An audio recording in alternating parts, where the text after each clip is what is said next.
Support comes from Missouri Forest Products Association, committed to sustainable and sound conservation of the state's forests, which support more than 41,000 Missouri jobs, resulting in a $10 billion industry.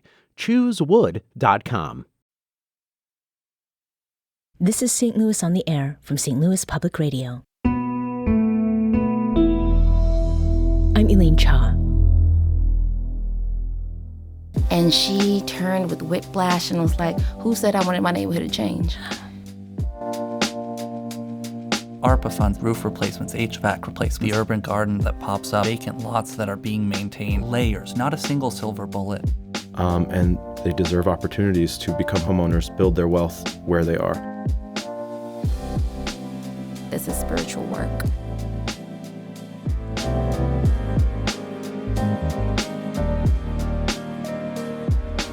Today, we're talking about a subject that warrants multiple conversations: neighborhood transformation.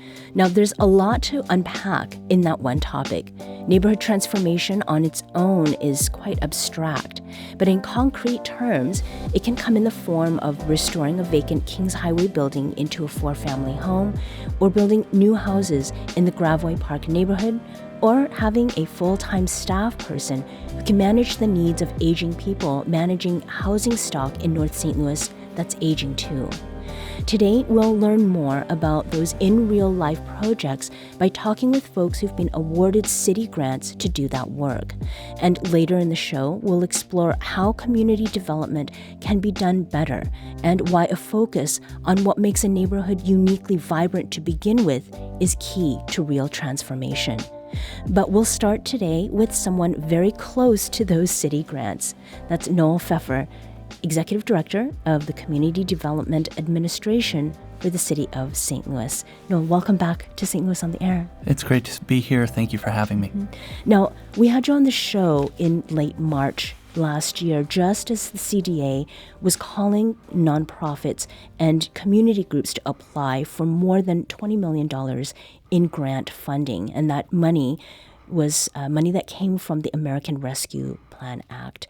Remind us, Noel, why and how the city went about devoting the money in this way. Yeah, so our top priority, or one of our top priorities, is economic justice. How do we reverse the decades of disinvestment, in particular in marginalized communities? Because we know that our city can't grow while half of it is left behind. We need to heal the scars of segregation in the same way that these scars were a product of intentional policies, of redlining, of restrictive covenants, of urban renewal policies and suburbanization highways. In the same way these policies were intentional, we need to be equally intentional about reversing this disinvestment. Mm-hmm. And so the city set aside these funds and more, which we can talk about further over the course of this conversation, for neighborhood transformation. We did a survey that received over 5,000 responses, and the top priority of city residents across demographic groups was neighborhood transformation, housing, transforming our vacant lots from liabilities into assets. And so it's great to be here a year later. We've done a lot of work since then. We've awarded over 50 of these grants, $20 million to over 50 grantees, a few of which we'll hear from. And we received just an amazing response, over 200 applicants, and excited to talk more about it. Yeah. So economic justice is a gargantuan issue. You know, the legacy of redlining, there's racism, disinvestment, which is intentional. I mean, how do you make a grant program that even begins to tackle that? Well, it's a great question. How do we operationalize? And one of the things that we did for the first time was that we relied on an economic justice index to guide decision-making. It included factors like life expectancy in neighborhoods, violent crime rates, health insurance rates, income, property values, vacancy rates, educational attainment, internet access, as well as a history of redlining. And so part of the evaluation process, a big part, was obviously the applicant's qualifications and experience and the proposal and its alignment with neighborhood transformation. But a big piece of it as well was economic justice and being intentional about investing in disinvested communities. Mm-hmm. Now, one of the things about disinvested communities has to do with affordable housing. And when you were on last year, you'd identified that as something that emerged, particularly post-pandemic, as a chief concern among those who'd responded to the survey that you mentioned, and something that the city wanted to focus on. Was there an alignment between the projects applicants wanted funding for and what CDA was aiming to invest in, particularly for longer-term benefit? Absolutely. So thanks to this project, as well as additional HUD housing funds, we have doubled the city's affordable housing pipeline over the last few years. Historically, between 2015 and 2019, the city subsidized about 1,200 affordable units. Currently, we're subsidizing about 3,000 affordable units across the city. 400 of those were completed in the last 2 years. Another 500 or so are under construction, and about 2,000 are in the pre-development pipeline. Mm-hmm. And not only have we expanded that pipeline, we've also diversified it with more permanent supportive housing, more tiny homes, more for-sale homes. And we saw that also in the applications. We received actually a total of 38 applications for $80 million in funds for affordable housing.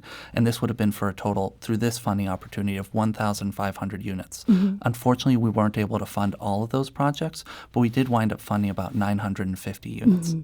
And when you say affordable housing, what is the dollar amount that we're talking about? Yeah, so when we talk about affordable housing, it has to be for rental, affordable to folks under 50% AMI. That's about $35,000 for an individual, $50,000 for a family of four. And AMI is area median income, which is calculated on a regional basis. For sale housing, that's 80% AMI, which is about $56,000 for an individual, $80,000 for a family of four. Now, we also have someone joining us who has a story to tell about the work that she's done to create some of this affordable housing, and is an awardee of one of these 2023 neighborhood transformation grants, and that's Mac, the CEO of Business 2.0. We received one of the grants, as I said, that we just talked about. We're only using her first name for personal safety reasons. Mac, welcome to the program. Thank you. How is it that you learned about this grant opportunity, particularly as someone who is not representing a community organization or a nonprofit?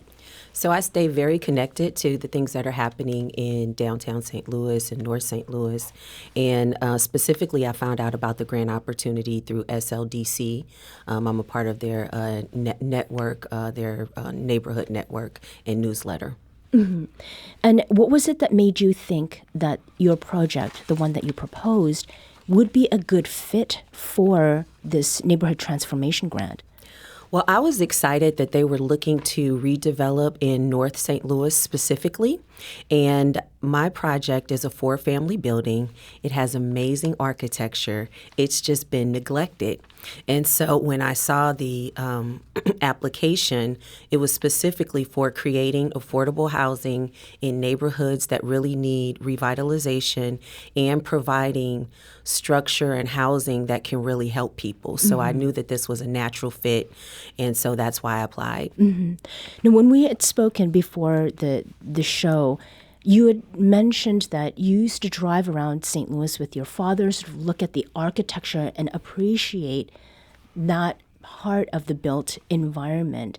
Tell us a little bit about what the building you're working on with this grant funding, what it looks like, and where it's located. Sure. Well, the building is on Kingshighway, and it's right near bus routes, right near Highway 70, so it's very centrally located.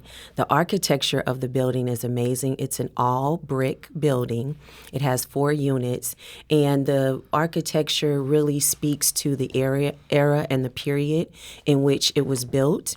And unfortunately, many St. Louis homes have great bones, great structure, but they just have not been kept up. And so we will be bringing that back and providing affordable housing with modern conveniences that people want, like being close to bus lines and having all of the in-house amenities, laundry facilities, and different things of that nature. And is that along the lines of what you do as the person heading up business too. Yes, yes. So at Source to Business or Source to Business and Source to O, Source to Opportunities, the mission is really to help revitalize neighborhoods one property at a time and create opportunities for both contractors and for the properties themselves.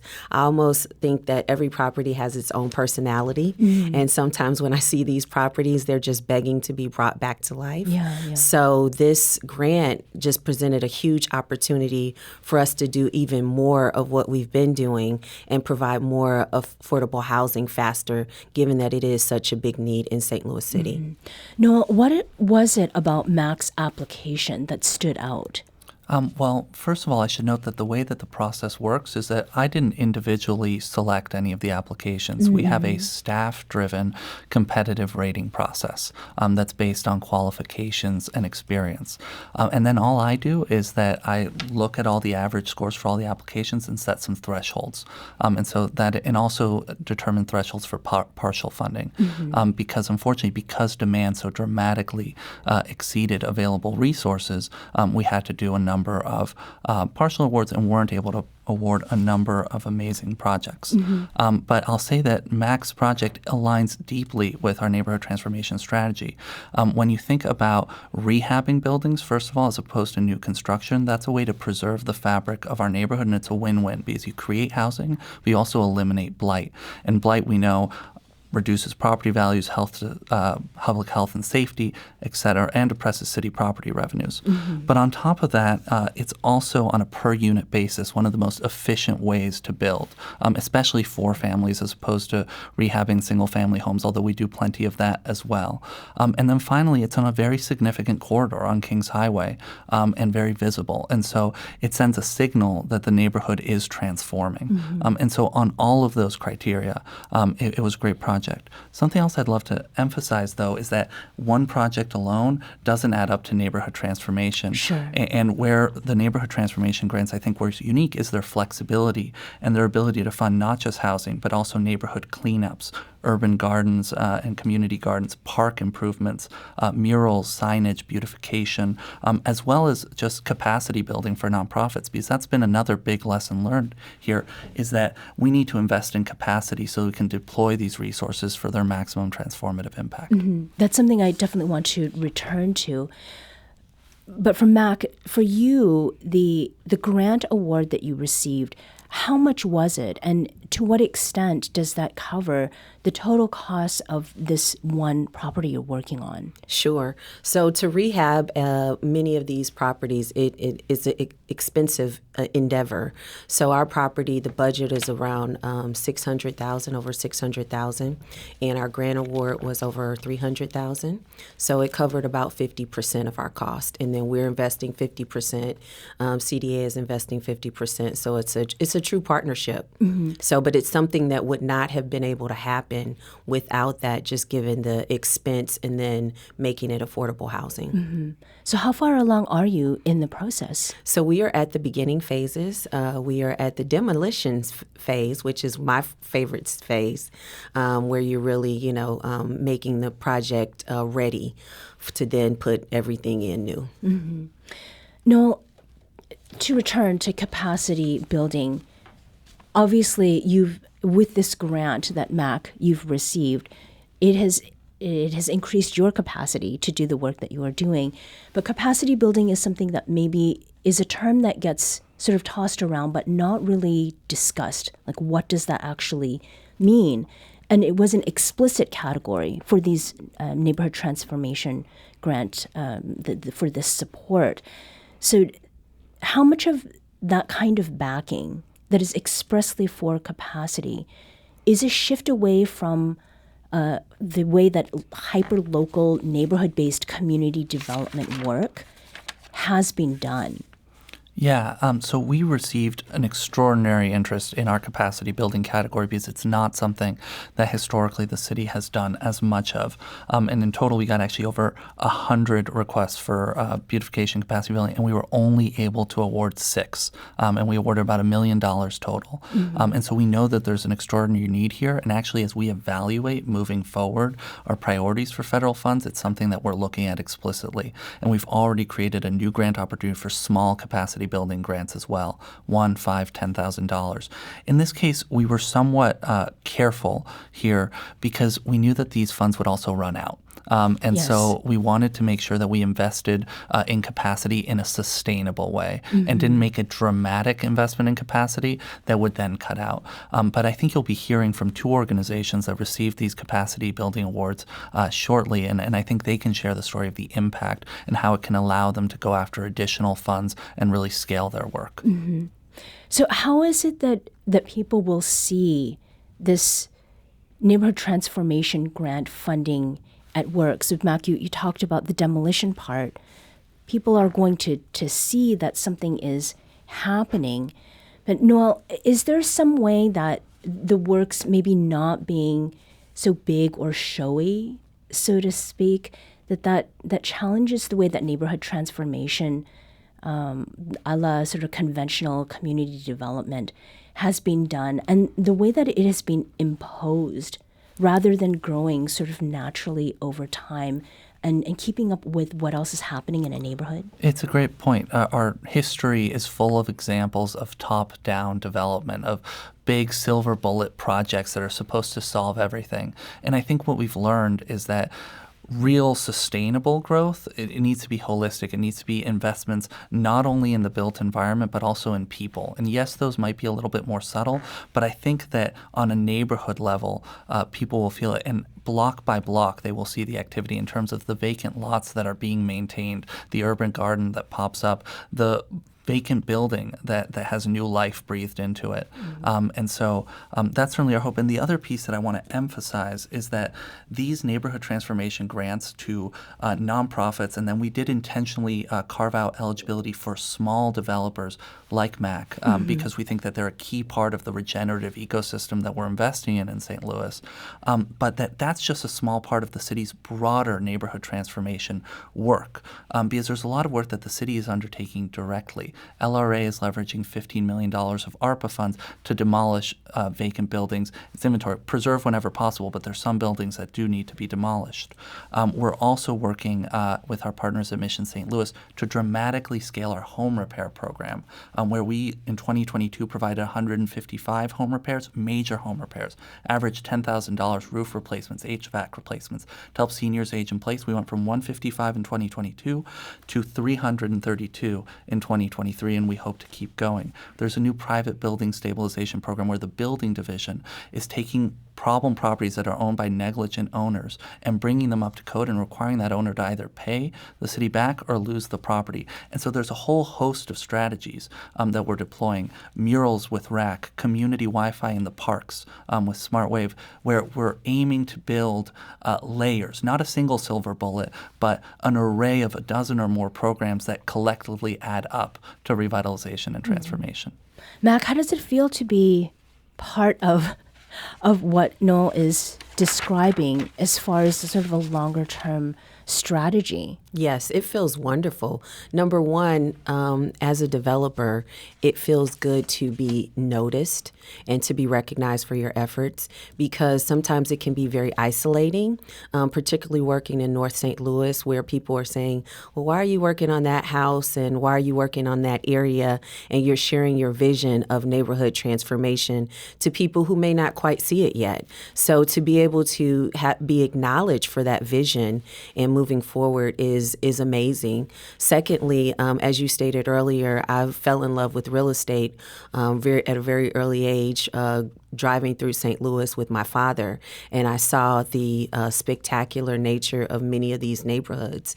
And some of these neighborhoods have really gone downhill, so it feels amazing to be able to be part of that transformation and working in partnership and collaboration with the city of St. Louis and with CDA to make that happen. So that's every developer's dream, at least it's mine. Right. Mac is a 2023 Neighborhood Transformation Grant awardee who's using that money to restore a North Kingshighway building as a 4-family home. Noel Pfeffer is Executive Director of the Community Development Administration of the City of St. Louis. We need to take a quick break. When we come back, we'll continue today's discussion of neighborhood transformation and how organizations are doing that hyper-local work. This is St. Louis on the Air on St. Louis Public Radio.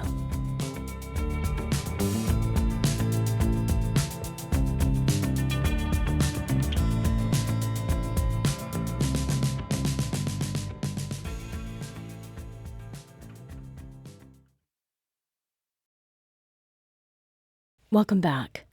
We're talking today about neighborhood transformation. Before the break, we talked about how the City of St. Louis awarded $20 million in federal funds and focused on one project that seeks to make a building on North Kingshighway into a 4-family home. Nonprofit organizations were also among the awardees. So joining us to share how their projects contribute to transforming their neighborhoods, we have 3 new voices to introduce. First, we have Constance Sue, Executive Director of North Newstead Association.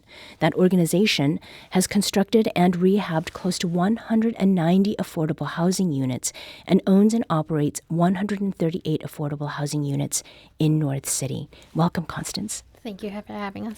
We also have Monique Thomas, Executive Director of Cornerstone Corporation, a Christian community development organization focused on providing affordable housing for families in the Skinker de Bolivar and West End neighborhoods.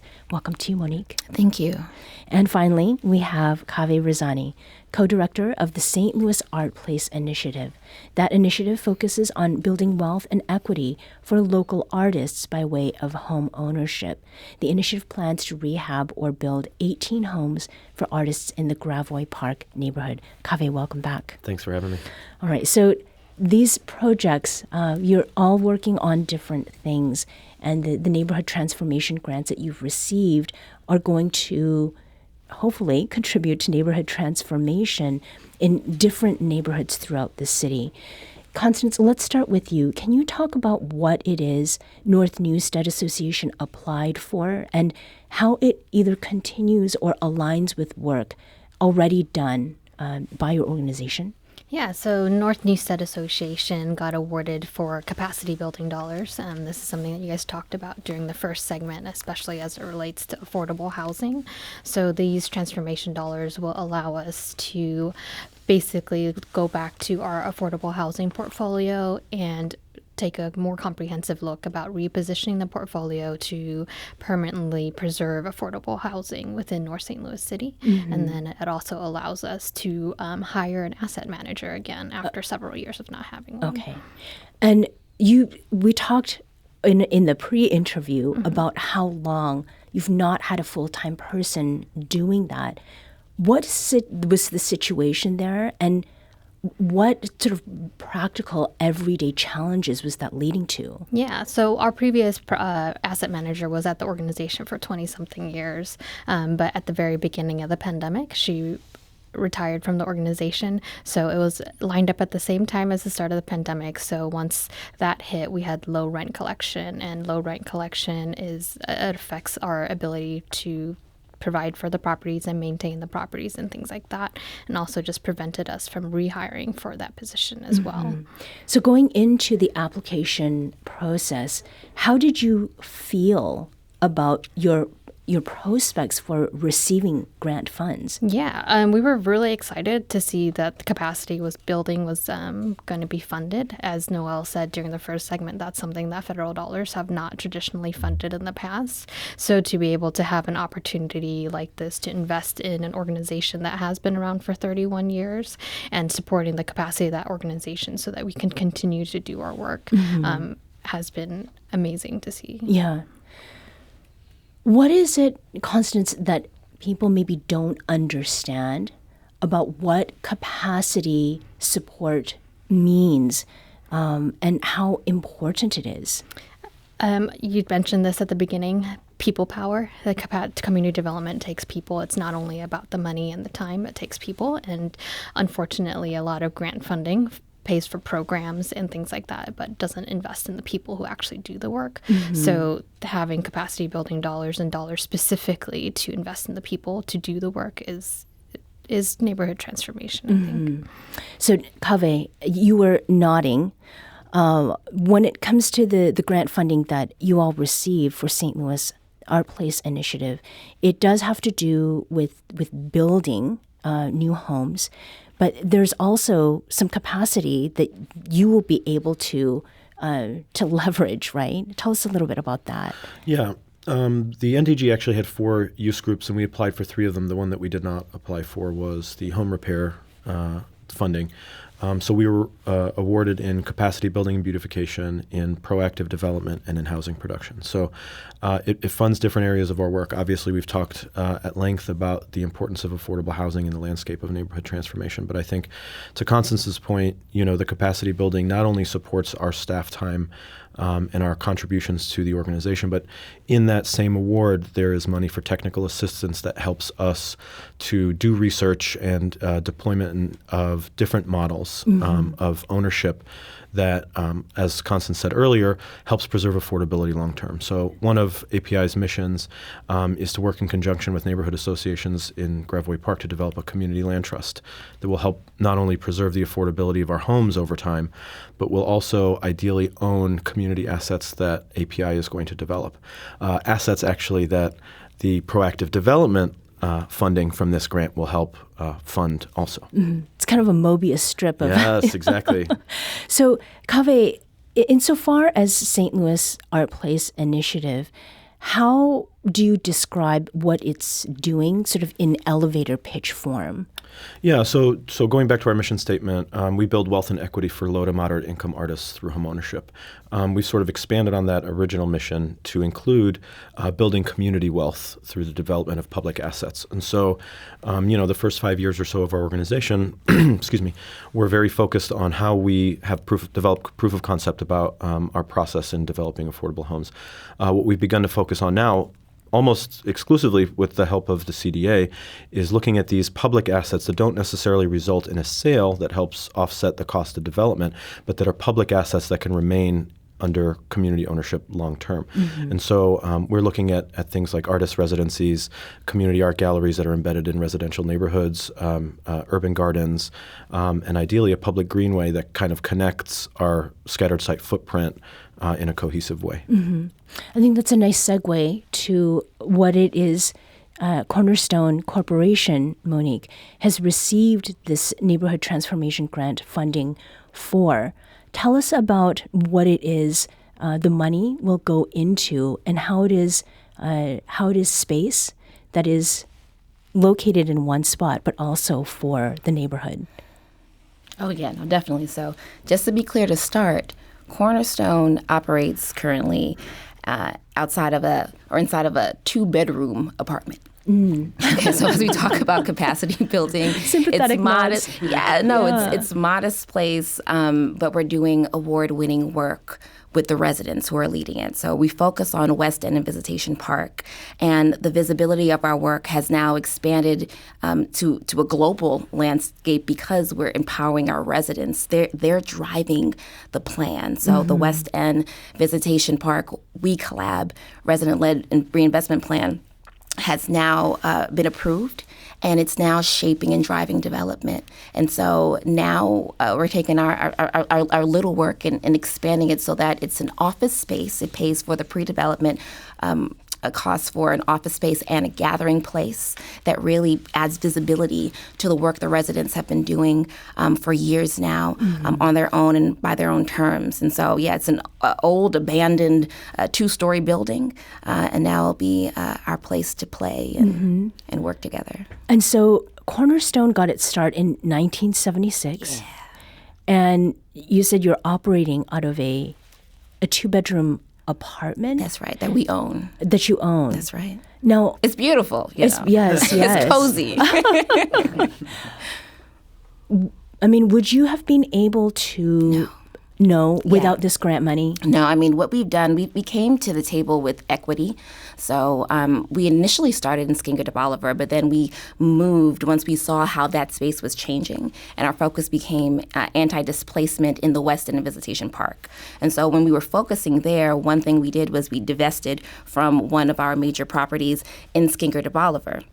So we have this money in hand, we have some capital in hand to do some pre-development, but the cost of construction and all these things, when we're focused on building the full landscape of the West End Visitation Park, we really haven't put back in to what we need, the capacity building we need as we're expanding our staff, for example. And we're like, come to Cornerstone, but where will we sit? Right, this is true. It's a legitimate question. So no, we wouldn't have been able to do it without, who's going to pay for pre-development for a small CDA UDC. Who? And is part of the reason you know as Cornerstone that you need a space like this based on the experiences that the organization has had working in the Skinker de Bolivar neighborhood and now with what is going on in West End and Visitation Park? Absolutely. Absolutely, yeah. We want to grow without displacement. And part of us having this space is incubating resident-led initiatives that do that. Okay. And we need a space worthy of the work. Yeah. Now, displacement is something, Kaveh, I'd like to ask you about because Gravois Park, I mean, you've talked about St. Louis Art Place. There has been a trend or a habit in creative placemaking to push people out. So talk about why it is artists are a focus in the Gravois Park neighborhood and how they're original to the area rather than being people coming in as gentrifiers. Thank you for asking that question. I think that's very, very central to the work that it seems like we're all doing here today. I want to point to a statistic I saw in the Arts and Economic Prosperity 6 report that recently came out that in 2022, the arts contributed $151 billion in economic activity to our economy nationally. So I think that statistic very much speaks for itself. I think the value of arts, I think, is a little bit self-evident. But, as you mentioned, there has been this tendency, and I think it kind of makes sense to a lot of us that as artists enter into a neighborhood or begin to beautify their neighborhood where they've always been, that attracts a lot of attention, whether it's from folks that are there, but often from folks that, want to come to this creative district and experience the arts that are kind of expressed and developed there. And as that happens, it sort of creates this effect where, that attention creates more interest in developing the surrounding areas, and that development sort of can lead to displacement, whether intentional or not. And I think, as my fellow panelists have said, that anti-displacement work is central to, I think, the work that we're all doing, right? We all recognize that, folks deserve to be where they are. They deserve to live in conditions that are respectful to their livelihoods where they are, and they deserve opportunities to become homeowners, build their wealth where they are. So I think that's a central part of why we focus on that. I think that's a great place to take a quick break. We're going to pause here, but we'll be back shortly to continue this conversation. And we want to hear from you. When you hear neighborhood transformation, what does it bring to mind? What in real life examples of community development have you seen either done well or not so well? Give us a call at 314-385-8255. That's 382-TALK. Or you can send us a tweet at STL on air or email us at talk@stlpr.org. This is St. Louis on the Air on St. Louis Public Radio.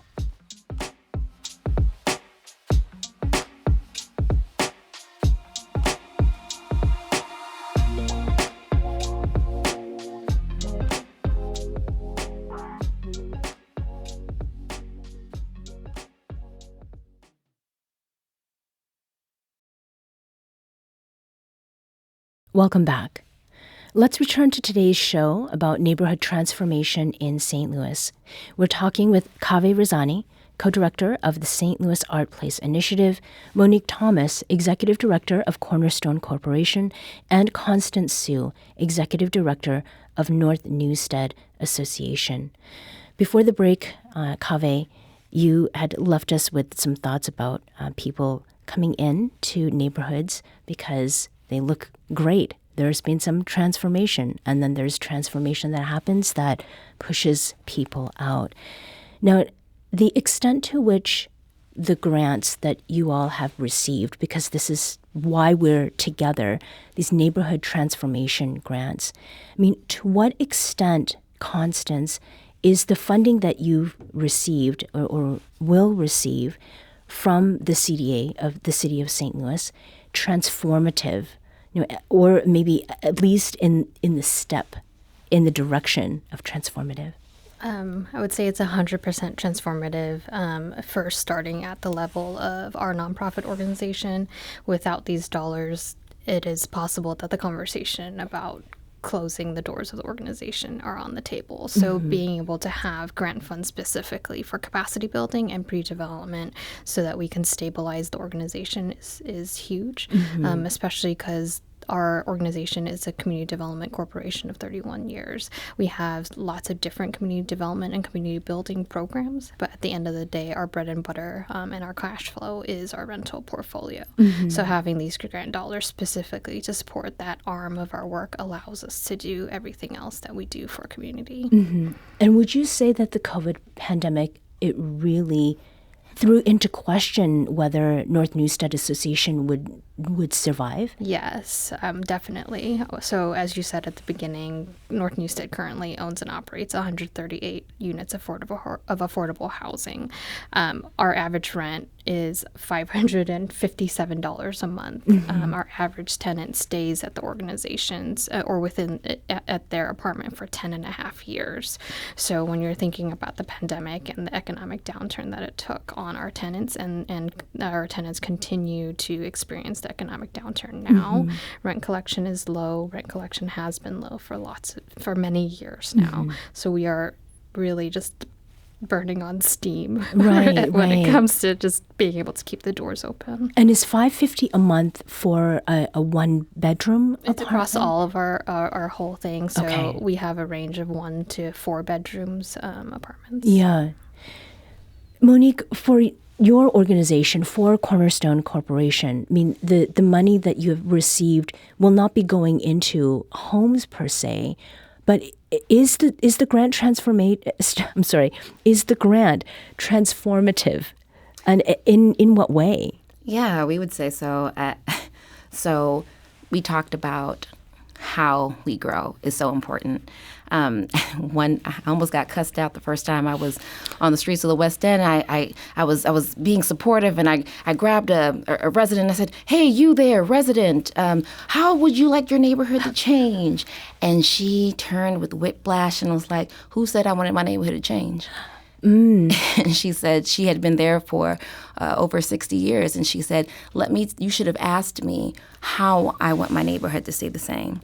And she became one of our ambassadors, and she began incubating things. How that's relevant is we need a place that we can continue that conversation with residents, and a place that looks like and feels like the nature of the conversation they've been driving for a few years now with We Collab. So it's transformative in that we listened to what they said, and we're creating a space for them to imagine together, and we're kind of like marking and etching the plan. So it's not just a plan that's on, the shelf, but it's an example. We have the first example to build momentum for the We Collab resident-led reinvestment plan. So I'd say it's transformational. Yeah. Kaveh, as far as St. Louis Art Place goes, where's the transformation? Wow, that's a big one. No, I want to really second what you said, Monique. And I think when we talk about transformation, Elaine, you and I have talked about this in the past about the notion of creative placemaking versus placekeeping. I think there's a lot of presumptions that go into this work. People use the phrase revitalization a lot as if, there's this assumption that places were not places before, but here we are to turn them into places now. And I think that is the wrong approach. And I think it sounds like all three of us take a particular approach to our work that is about being resident-led and led by community, being responsive to the desires and the calls for the community. And I think, obviously affordable housing is a key piece of that, but we believe that, I think we all do, it's not necessarily unique to our place, that there's more to it than that. There's about creating vibrancy and connection between residents. You can give someone a place to live, but how do you build relationships between one another in a place, that creates sort of a sense of ownership and buy-in and stewardship of that community. So a lot of our work takes that approach. It's providing the space for folks to live, but it's also providing the amenities that everyone deserves to partake in as well. And as far as amenities go, Monique, Cornerstone is really focused on affordable properties that offer whole person amenities. What does that mean? Yeah, so it's exciting. So One thing that we're doing is entering into conversations about economic mobility with our families. We have a very similar profile as the folks at North Newstead. And so we're having our first economic empowerment program where it's a 5-to-1 matching program for whatever they save. We're also doing partnerships with local therapists to talk about what does healing look like. And with this new space, this community hub, we want to have intimate spaces and rooms for those types of conversations, recognizing that living in this community, the West End Visitation Park, as it's changing, it could feel like a trauma. We hear the gunshots, but we also see flowers growing. And as we're asking questions about the neighborhood transforming, does improvement mean I have to go? And so we want to make sure that we're really intentionally carrying our residents with us and asking them instead even just to go in front of us and talk. So whole person support just recognizes that this is spiritual work that we're entering into, and it's personal, deeply personal. Mm-hmm.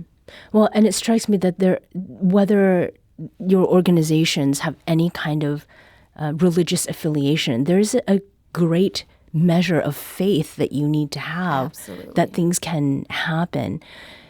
Constance, one of the things that has come up recently has to do with housing affordability. And you talked about residents and on average how long they stay in the homes that they're occupying.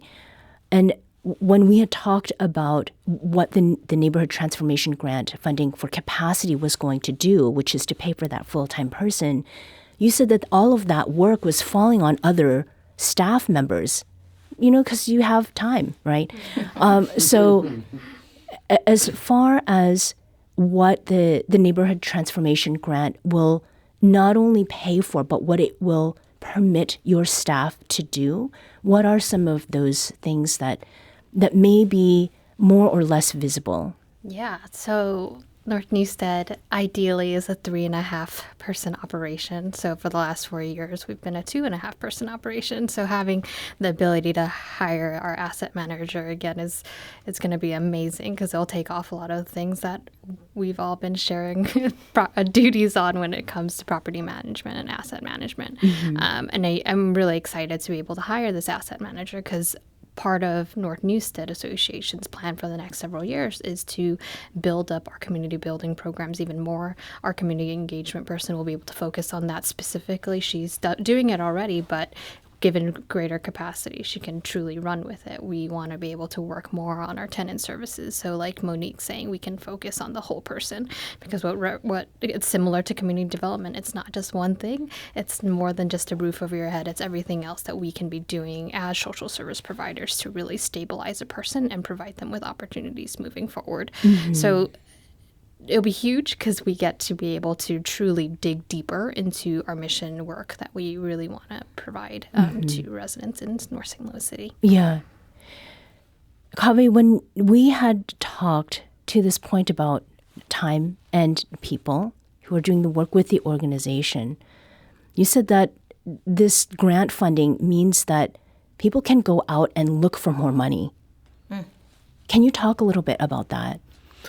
I think most grants don't want to be the sole financier of any kind of work. And I think that when an organization can show capacity, particularly in the ways that the capacity building arm of this grant can provide, it provides a degree of stability, resiliency, and certain credit to the organization that allows that organization to leverage those funds to find more funding. And I think, something that I really appreciate in the CDA's requirements for, some of their more recent grants as well is that, they want to be able to be a part of a larger leveraged pool of funding that gets invested into communities. And I think this allows us to do that. I think it allows us to be able to show that our capacity is increased, that we can handle the work and the programming that we intend to, that our mission is driving us to do.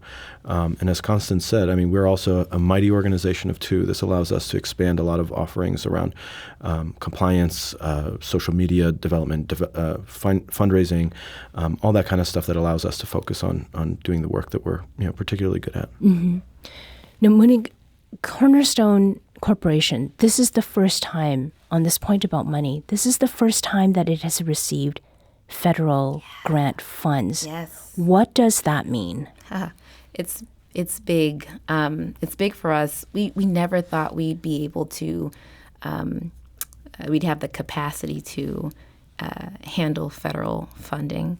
But the work that the residents kind of breathed into and ushered us into kind of required something that this big. Like one of their themes of their projects is dream big, start small.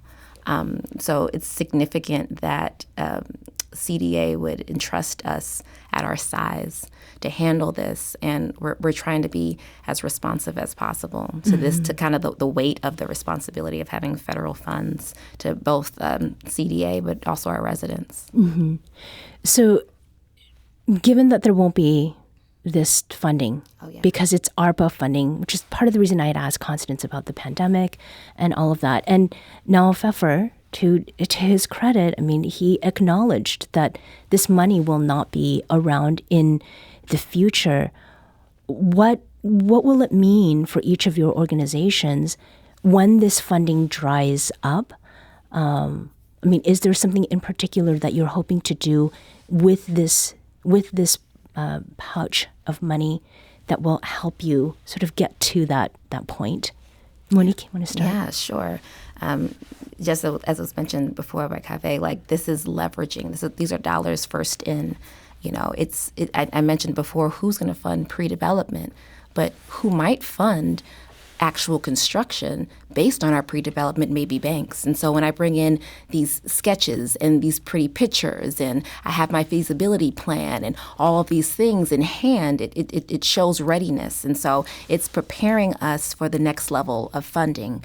It's situating us. And so I think all of us have been pretty strategic in seeing this as the first layer, but we're building up our capital stack. And so but we need that first initial investment to have folks actually trust us and see us as viable despite our size. Constance?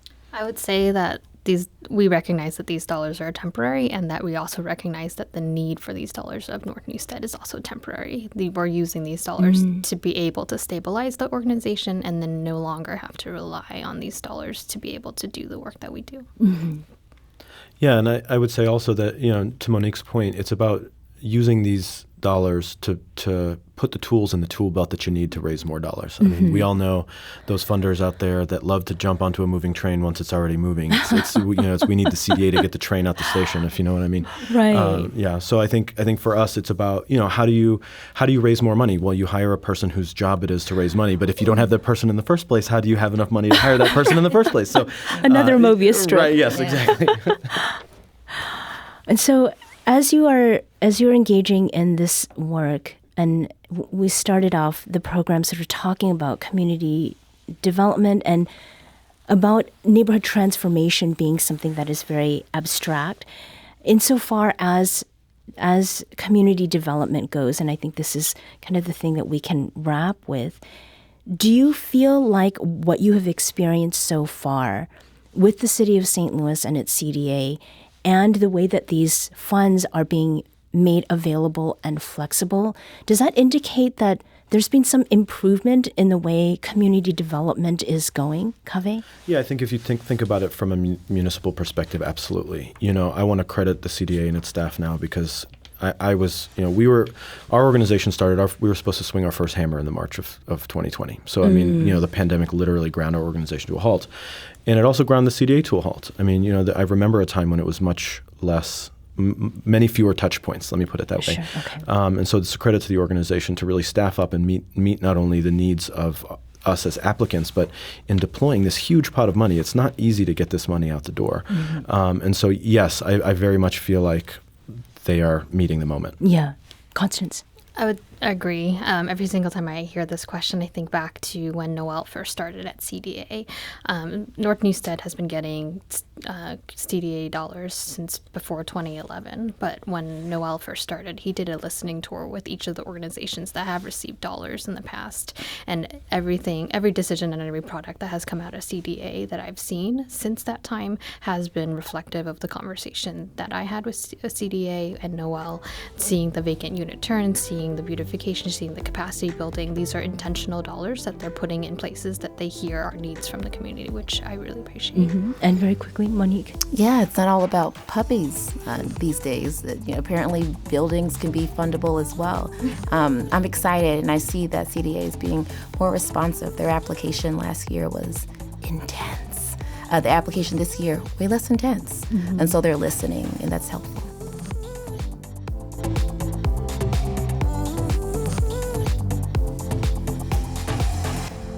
This episode was produced by Elaine Shaw. Our audio engineer is Aaron Dorr. This podcast was mixed and edited by Aaron. Our executive producer is Alex Hoyer. St. Louis on the Air is a production of St. Louis Public Radio. Understanding starts here. St. Louis on the Air proudly supports local artists by using music from Life Creative Group. Do you find yourself regularly listening to episodes of St. Louis on the Air? Suggest us to a friend you think might enjoy our conversations. And leave us a review and rating on Apple Podcasts on the App Store. It's the simplest way to help people discover our show. Thanks. St. Louis Public Radio is a member-supported service of the University of Missouri St. Louis.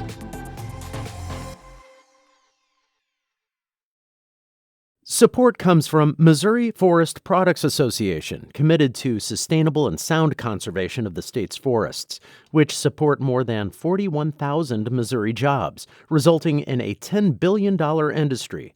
ChooseWood.com.